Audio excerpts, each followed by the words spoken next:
Hey guys, number one Marmaduke fan here, looking at Sonic Select Book 6. The problem with Sonic Select Book 6 is it's one of those where I want to review it by saying, it's good. You should check it out. Why is it good, number one Marmaduke fan? Why should I check it out?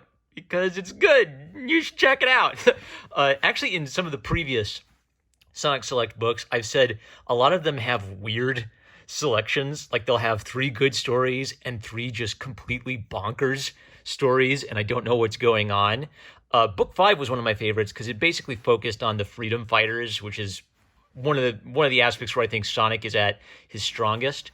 Book 6 has an interesting theme where they're both Death Egg themed stories. Because what if Eggman had a giant Death Star, but it was an egg because he's Eggman? And it's like, this is great. This is what I think Sonic is supposed to be, which is just like a cool, cute cartoon hero running around. Even if there's like a derivative element where it's the Death Star, he works in this element. So the first story, I think, clearly looks like it's from the 90s. And then the second story jumps ahead to the 2000s. So what's kind of neat is, because the theme is two stories involving the Death Egg, you kind of get to see two different time periods or vibes. I also want to praise Manny Gallen, who's the penciler. Worked with several inkers, but Gallen seemed to find like a really good balance between borrowing from like the look of the characters in the show. He doesn't quite draw them 100% on model to the show, but he does capture sort of their neat stylized look, I think. And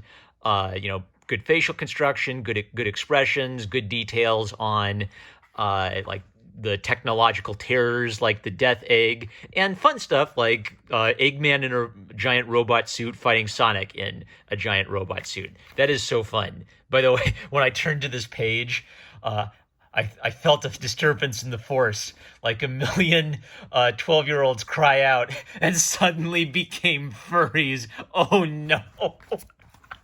I took one look at this panel. I said, I know what happened here. The artist drew it, and then the editor came and said, no, you can't have that, and erased the butt crack. We can't turn a bunch of kids into furries. You didn't go far enough. You got to stop the furries from coming into existence. But anyway, so yeah. Manny Gallen is the penciler for this one. So that basically covers my thoughts on like the first Death Egg saga. Just like a fun derivative of Star Wars, but very fun. Tails and Sonic busting into the technological terror and blowing it up from the inside. So then the 2008 stories are kind of like post-2010 stories. What's neat is it seems like they brought on some new talent, and a lot of the talent in the 2010s would go on to work on the IDW runs. Like they've got Tracy Yardley doing the covers. Yardley famously, I think Yardley was responsible for the redesign for the Sonic movie, where he made Sonic not look like an abomination in that movie. This artist, the writer's Ian Flynn, who's just been writing Sonic comics forever. The penciler was James Fry, and the inker was Jim Amash. I've seen Jim Amash's name all over the Sonic comics, very professional inker. James Fry, what's kind of neat is because they have a little artistic experimentation, you get to see different takes on the character. So James brings in like a really sharp quality. It's much more modern Sonic than 90s Sonic. But I've seen a lot of artists who try to stylize Sonic, and it's like, although I respect them for trying, the final result is kind of ugly. James manages to stylize Sonic in a way where he consistently looks cool. So like you'll have a big solid shape and some heavy line weight on some of his lines to have him pop a little bit. If this was like all one consistent line weight, the shape would still be cool, but it'd just feel a little flatter. Whereas with this variety, it gives Sonic a little bit of a pop and a little bit more flair. I didn't quite understand what was going on with Robotnik, because Sonic referenced fighting the old Robotnik, so I couldn't tell if this is supposed to be old Robotnik and they just updated his look and gave him amnesia, or if they were doing a thing where like the old Robotnik died and now this is a new Robotnik from another dimension or something. So despite weird moments where I'm quite not sure what happened in the Archie continuity, what I do respect is they're kind of blending the old stuff from the 90s show, like Snively and the Freedom Fighters, with the look and the feel of modern Sonic. So with modern Sonic, the problem is, well, do you have Sonic just be one character in a cast of like 6 or 20 animal characters you play as, or do you have Sonic be the star because he's the focus of the Sonic games? And this can be kind of divisive. There are some Sonic fans who want to focus specifically on Sonic, and other Sonic fans who like the cast. My own view is that I prefer when they strike a balance where Sonic is the main character and the main focus, but he has a supporting cast like helping him go on these adventures. So it should the balance should basically be, let's have like one little adventure where we follow Tails or follow Knuckles, but let's have Sonic be the main star of most of the stories. Like there should be one Sonic story for every alternative character story. Another artist did this one. I think this would be Stephen Butler and Rick Bryan. So not quite as stylized as the other artists, but still kind of like referencing the modern look, which is a little bit more elongated, and maybe bringing in a little bit more detail and superhero comic book elements to it. I just dig the variety. So the Death Egg comes back, and Sonic has to team up with one of the old bad guys to stop it. There was also a neat page where they drew the old Freedom Fighter characters in this more modern style. So the IDW comics, they kind of made this decision that makes sense. It seems like they just wanted to make a clean break from the Archie comics, and it's just like, let's start at square one.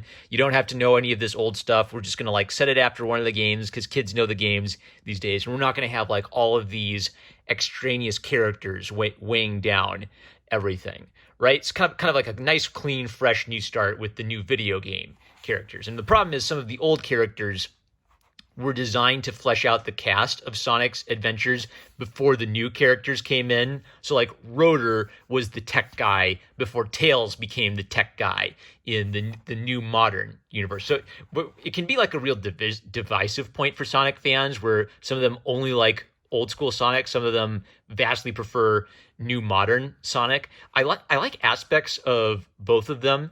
I don't know if it's possible to combine them without having too many characters stepping on each other's heads, but it was kind of nice getting to see some of the Freedom Fighter characters appearing in a look in a world that fits more with the tone of modern Sonic's universe. It's a really good example of updating the look and feel of a comic while still trying to respect the source material and where you came from. So basically, I wouldn't mind if they gave the new team working at IDW a bit more freedom to bring in some of the Freedom Fighter characters. Like, I'm always forgiving like the artists more tools and more toys to work with rather than less. But if you like the IDW comics, I feel like you'd really like this era because they were starting to do a little bit more back to basics, little less multi-universe crap with Sonic, while still having the Freedom Fighter cast still present. So neat, just sort of a neat example of different eras of Sonic doing different things, right?